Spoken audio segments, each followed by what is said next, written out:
The sound of glass shattering against the wall echoed through my small apartment like a gunshot.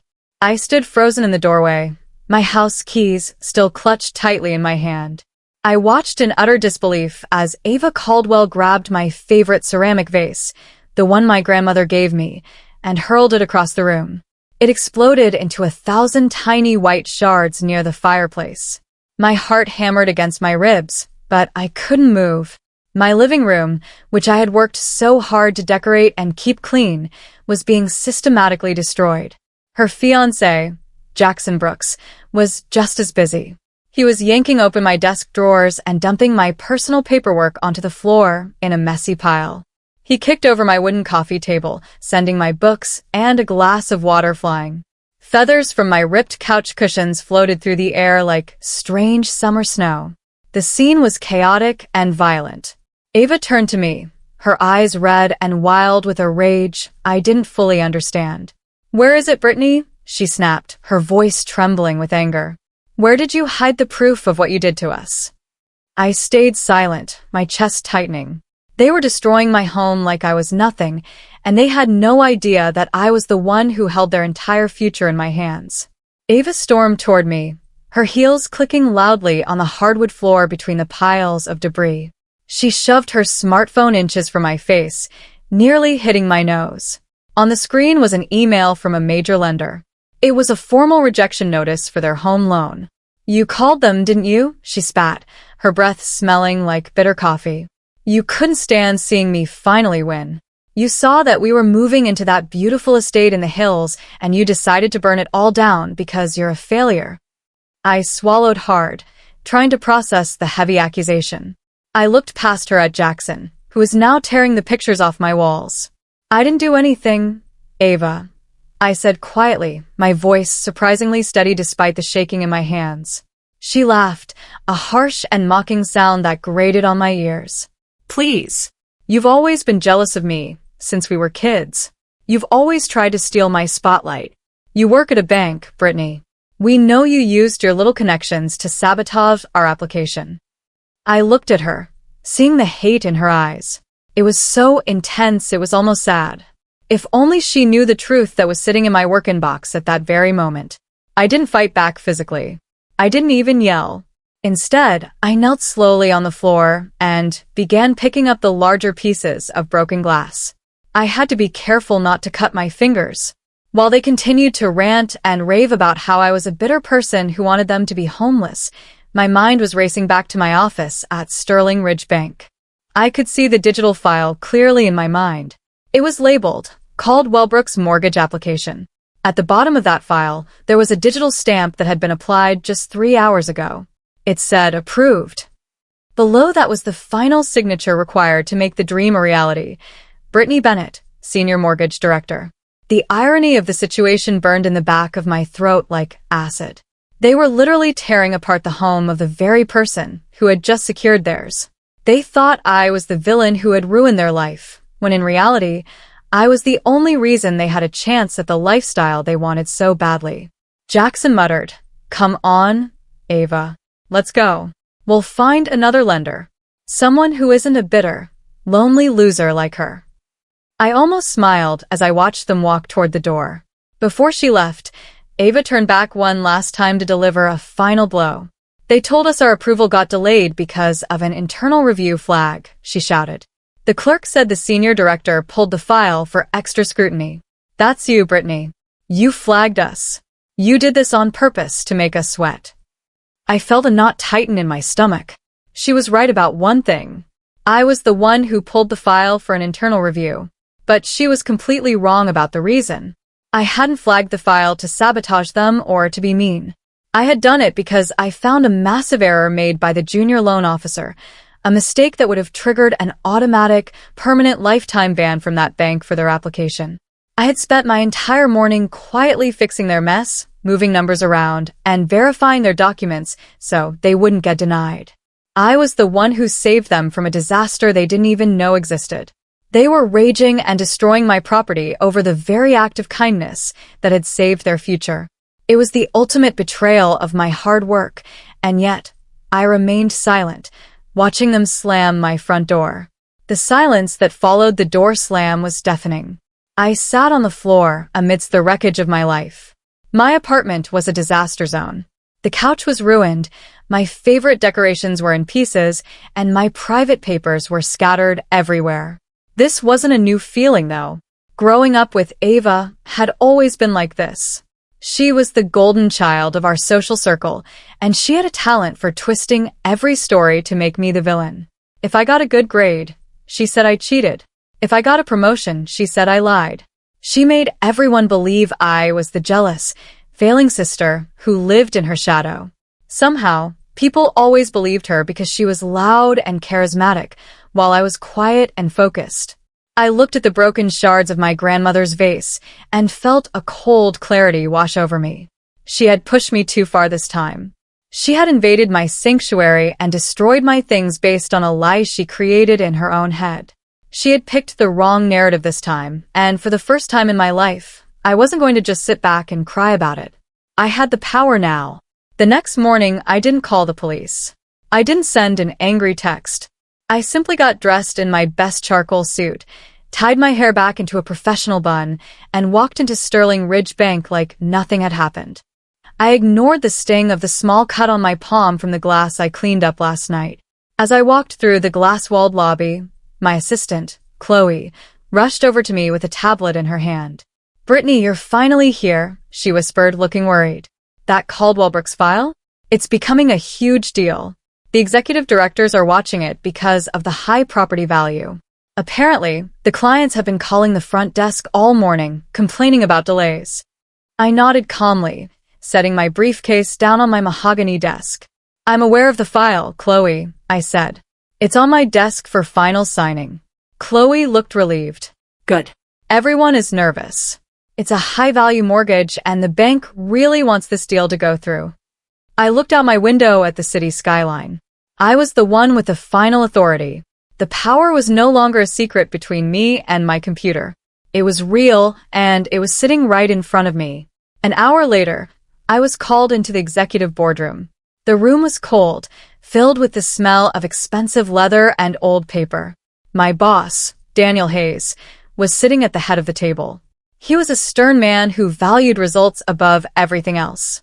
He looked up as I entered and gave a short, professional nod. "Final approval for the week sits with you, Brittany," he said, gesturing to the stack of digital folders on the large screen. "We are particularly interested in the Caldwell Brooks estate deal. It's a $5 million mortgage. If we secure this, our branch hits its quarterly goal early." I glanced at the file on the screen. There was Ava's face, smiling from her identification document. It was the same woman who had been screaming in my face and throwing my belongings only 12 hours ago. Daniel continued, "The clients seem a bit intense. They've been calling and emailing, claiming there's some sort of personal bias causing a delay.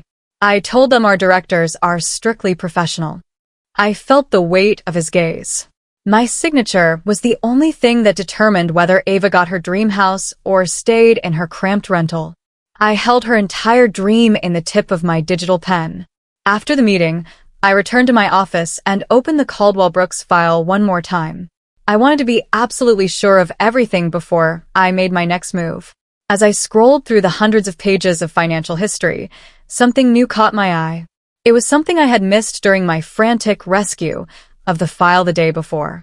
I noticed a small discrepancy in Jackson's income statement from 3 years ago. It was a very small detail, a missing tax form from a side business he had closed down. To a normal person, it looked like nothing. But to a federal auditor, it looked like potential fraud. If I flagged this officially, it wouldn't just be a delay. It would trigger a full, mandatory rejection and an investigation by the authorities. They were so busy being arrogant and mean that they hadn't even checked their own history. They didn't even realize how close they were to losing everything they owned. They were standing on the edge of a cliff, and they were busy throwing rocks at the person holding the safety rope. I leaned back in my chair, looking at the submit button. I could end this right now with one click. That evening, I was surprised to find Ava standing outside the bank's main entrance as I was leaving. She wasn't wearing her war paint from the night before. This time, she was dressed in a very expensive silk dress, looking composed and elegant. She looked like the perfect success story she wanted the world to see. "I overreacted yesterday," she said stiffly as I approached. It wasn't an apology. I knew Ava well enough to know she didn't apologize. It was a strategic move. She realized that she still needed something from me, even if she didn't know exactly what it was yet. "I just need things to work out, Brittany. This house is everything to our future. Our wedding is planned for the backyard." I studied her face in the evening light. She still had that look of superiority, as if she were doing me a favor by talking to me. She still thought I was the powerless little sister who worked a boring desk job. She had no idea that I had spent my day in a boardroom with men who controlled billions of dollars, and that her name had been the main topic of our conversation. I didn't say a word about the vase or the couch. I just waited. Ava added, her voice gaining a bit of that old casual arrogance. "We're very close to closing. Jackson's father has connections at the head office, so we know everything is moving along. Nothing can stop it now." She smiled, but it didn't reach her eyes. She was trying to intimidate me by pretending she had more power than she actually did. She wanted me to feel small again, to feel like I couldn't touch her perfect life. I tilted my head slightly, observing her like a scientist looking at a specimen. "Nothing," I repeated softly. She nodded confidently. "Nothing. The bank wants our money. It's just business." I felt a strange sense of calm. She really believed that the world revolved around her.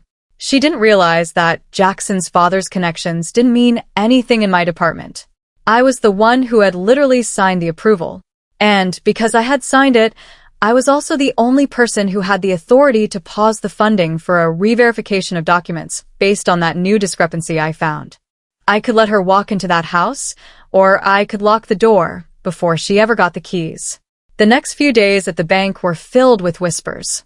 News of the Caldwell deal had spread through the office like wildfire. It was one of the largest residential mortgages our branch had handled in years.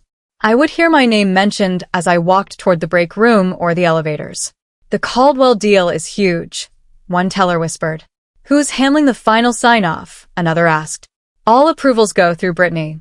She's the gatekeeper for the high-net-worth accounts." I kept my head down and kept walking. I didn't join in the gossip. I stayed in my office, doing my job with perfection. I knew Ava was likely telling all our mutual friends how she was winning and how I was probably miserable at my little bank job. She had no idea that the nobody sister she mocked and whose furniture she destroyed was the person being discussed at the executive level. She didn't realize that when she called the bank to demand updates, the people she was talking to were reporting directly to me. She was living in a fantasy world where she was the queen, not knowing that I owned the castle she was trying to buy. On Wednesday afternoon, Jackson sent a furious email to the bank. He didn't just send it to the loan officer. He CC'd multiple departments, including the general customer service line and the regional manager. The subject line was in all capital letters, "Unprofessional delays. We demand answers." He claimed that the bank was holding their money hostage and that they were going to sue for emotional distress. The email landed directly in my inbox because I was the director in charge of the file. I sat there and stared at it for a long time. It was filled with insults and threats. He called the staff incompetent and slow. He was trying to bully the bank into moving faster, not realizing that bullying a bank is the fastest way to get your file moved to the bottom of the pile for risk assessment. He just escalated the situation directly to me. By trying to go over everyone's head, he had landed right in my lap. I could feel the anger from the night in my living room bubbling up, but I pushed it down. I needed to be professional. I needed to be the person they could never be. I opened a new reply window. I didn't use any exclamation points. I didn't use any bold text. I didn't mention the broken vase or the ripped cushions. I simply wrote, "Dear Mr. Brooks, thank you for your inquiry. Your application is currently under final review by the Senior Director's Office. All timelines remain within standard bank policy for high-value transactions. We will notify you when a final determination is made. Regards, Brittany Bennett." I hit send. It was a perfect response. It was cold, professional, and gave them absolutely no information they could use against me. It also made one thing very clear. I was the senior director they were dealing with. I knew that when they read that name at the bottom of the email, their world was going to tilt. I wasn't just Brittany, the girl whose house they trashed. I was Brittany Bennett, the woman who decided if they got to move into their mansion or if they had to explain to their friends why the deal fell through. I felt a surge of quiet control. I wasn't being mean. I was simply being the person in charge. Later that day, I saw Ava through the glass walls of my office. She had come into the bank lobby, likely because she was frustrated by my email. From my position upstairs, I could see everything. She was pacing back and forth near the reception desk, looking at her gold watch every few seconds. She looked small from up here. She looked confused and out of place in the sterile, professional environment of the bank. She was wearing a bright red coat that shouted for attention, but nobody was giving it to her. The tellers were busy, and the security guards were just watching her with neutral expressions. This was my world. Here, I was the one who knew the rules. Here, I was the one who was respected. Down there, she was just another client waiting in line. I realized that the reason she had attacked my home was because that was the only place she felt she could still control me. Here, in the heart of the city's financial district, she had no weapons. She was just waiting for a sign from a woman she had treated like dirt. Ava finally reached the reception desk. She started speaking loudly, gesturing with her hands. I couldn't hear her through the glass, but I knew her body language. She was being demanding. The receptionist, a young woman named Maria, remained very calm. Maria looked up something on her computer and then pointed toward the elevators that led to the executive offices. I watched as Ava's face changed. She asked a question, and Maria responded. I knew exactly what Maria was saying, because it was the standard protocol. You'll need to speak with the senior mortgage director, Brittany Bennett. Her office is on the 4th floor. I saw Ava freeze. She stayed perfectly still for about 5 seconds. The first crack in her reality was appearing. The name she had associated with jealousy and failure was now being spoken with a title of high authority. She looked up at the ceiling, toward my office, and for a moment, I thought our eyes met. She looked pale. The realization that she had spent the last 24 hours insulting the person who was now her only hope was starting to sink in. Ava didn't come upstairs right away. Instead, she sat down in one of the lobby chairs and pulled out her phone. I could tell she was searching for something. She was probably looking at my name on the bank's official website or searching LinkedIn. I checked my own notifications and saw a private profile had just viewed my page. It was her. She was digging deeper, trying to find a way that this wasn't true. She must have seen the photos of me at the bank's annual gala, standing next to the CEO. She must have seen the press release about my promotion last year. And then, she must have seen the internal status of her own loan if she used the client portal on her phone. There it was in black and white. Status. Pending final director review. Assigned to Bennett B. I could see her hands trembling as she held the phone. The power dynamic had shifted completely. She wasn't the queen anymore. She was a petitioner, and I was the judge. The weight of her actions from the night before was finally becoming a burden she had to carry. Everything clicked for her at once. I could see the moment it happened. She stood up, but she didn't look angry anymore. She looked terrified. All the pieces of the puzzle fell into place. The delay she complained about, the internal review she blamed on sabotage, and the fact that I was the one who had actually been working on her file. She realized that her sister, the one she had humiliated in front of our parents, the one she had called a nobody, the one she had left in a room full of broken glass, now held her entire future in her hands. If I said no, she lost the house, the wedding venue, and her reputation. If I said yes, she would owe her entire life's happiness to the person she hated the most. It was a crushing realization. She walked toward the elevators, but her steps were slow and heavy. She wasn't storming anymore. She was walking toward a confrontation she knew she couldn't win with volume or insults. She was coming to face the truth. The elevator dings. A few seconds later, my office door swung open. Ava didn't wait for Chloe to announce her. She just walked in. But she didn't scream. She didn't throw anything. She just stood there, looking at me as I sat behind my desk. I didn't get up. I didn't offer her a seat. I just looked at her with a neutral expression. Why didn't you tell me? She whispered, her voice cracking. Why did you let me think you were just nothing? I stayed calm.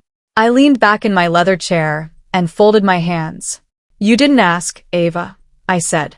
You were too busy telling me who I was to ever ask who I had become, and that they were going to sue. You were too busy trashing my living room to notice that I was wearing my work ID because I was the director in charge of the file. Silence in the room. I sat there and stared at it for a long time. It felt like the air had been sucked out of the office. And threats. She looked around at my awards on the wall, incompetent and expensive furniture. He was trying to bully the bank into moving faster. She realized, not realizing that bullying a bank is the fastest way to get your file moved to the bottom of the pile for a risk assessment. I continued. My voice escalated the situation directly to me. I found the errors trying to go over everyone's head. I stayed late to make sure the board wouldn't reject you based on Jackson's missing tax documents. I could feel the anger from the night in my living room. I did all of that before you came to my house. I pushed it down and broke my things. I needed to be professional. Her anger needed to be the person they could never be. It was replaced by something much worse. I opened a new reply window. Deep. I didn't use any exclamation points. She looked down at her expensive shoes. I didn't use any bold text. I didn't mention the broken vase or the ripped barely audible. I simply wrote, I did, dear Mr. Brooks, I'm a professional. Thank you for your inquiry. And because your application everything is currently under final review by the senior director's office. All timelines finally make you happy enough to stop being so high-value transactions. She started to cry. We will notify you, but they weren't the final determination she usually used. Regards, Brittany These were real tears of regret. I hit send. She realized that she had almost destroyed the only person who was actually on her side. And gave them absolutely no information they could use against weakness. It also made one thing very clear. She looked like she wanted to disappear into the carpet. I knew that when they read that name at the bottom of the email, I thought you were trying to ruin me, Brittany. I wasn't just Brittany. I thought you were the one who sent that rejection email from the other lender. The woman who decided if they got to move into their mansion, I didn't look away. They had to explain to their friends why the deal fell through. You would have done it to me. I felt a surge of quiet control. You projected your own bitterness onto me. I was already decided who I was years ago. Later that day, I refused to see anything else through the glass walls of my office, covering her face with her hands. She had come into the bank lobby, likely because she was frustrated by my email. About the vase. From my position upstairs, I was just so stressed about the house, and she was pacing back and cut her off near the reception desk. Stress isn't looking at her gold violence every few seconds. Being nervous about a mortgage doesn't give you the right to destroy a person out of place in the sterile, professional environment of the bank. For the first time in our lives, red coat that she wasn't the one in control of the conversation. But nobody was giving it to her. She was the one waiting for me to decide. And the security guards were just watching her with neutral expressions. She was finally seeing me as a person. This was my world. Not a character in her story. Here, I was the one who knew the rules. So, here, what happens now? I was the one who was respected. Are you going to reject us? Down there, I would understand if another client waiting in line. The question hung I realized that the reason she had attacked my home was because this was the only place she felt she could still control me. I could click one button here, and in the heart of the city's financial district, I found would become she had no objection.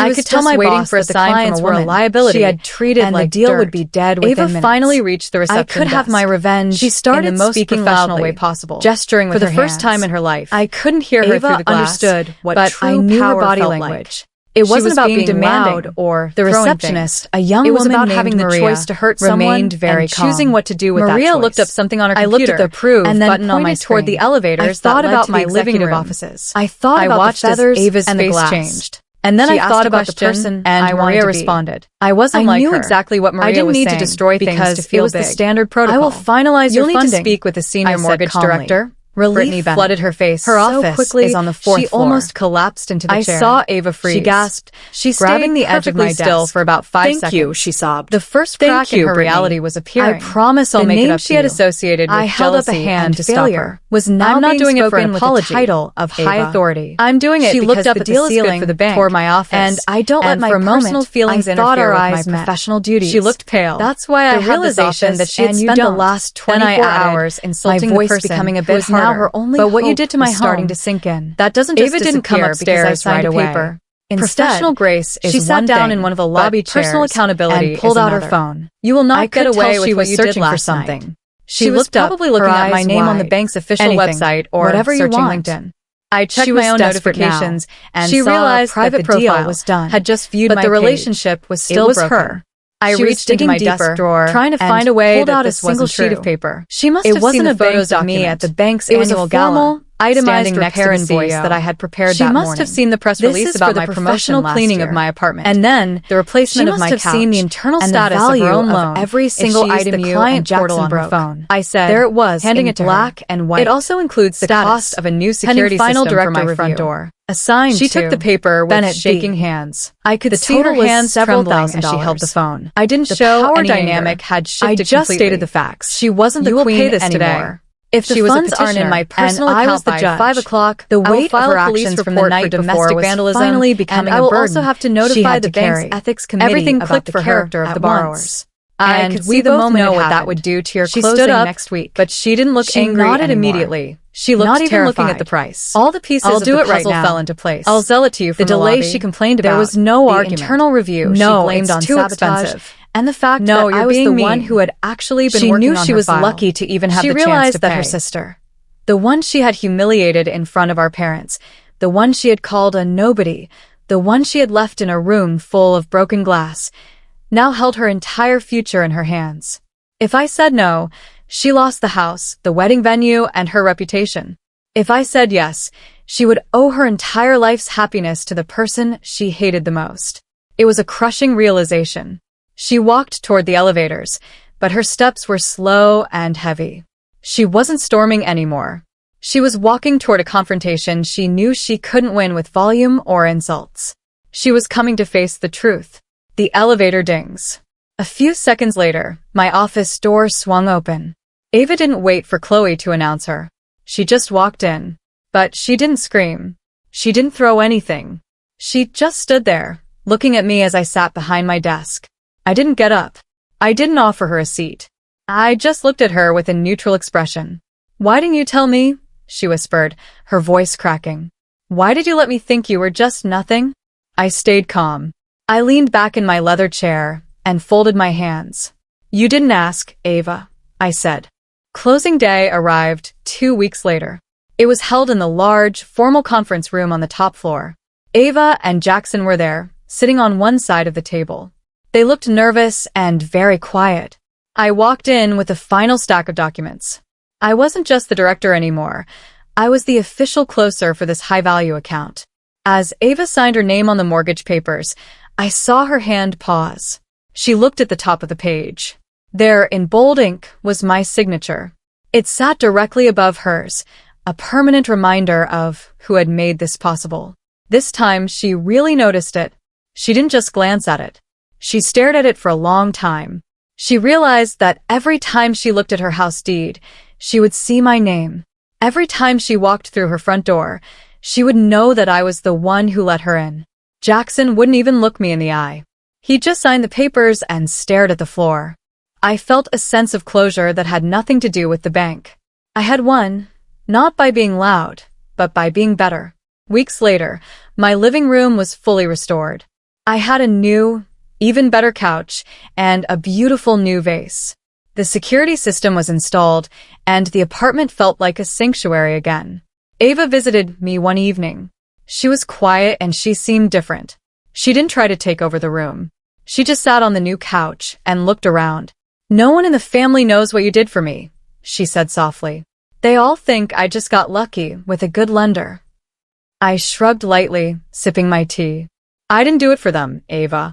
I didn't even do it for you." She paused, looking confused. "Then who? For who?" I met her eyes and smiled a real, genuine smile. "For me," I said. "I did it to prove to myself that your chaos couldn't change who I am. I did it because I'm the director of my own life, not just a character in yours." For the first time in our entire lives, Ava didn't speak over me. She didn't try to change the subject. She just sat there and listened. And in that silence, I knew I was finally free.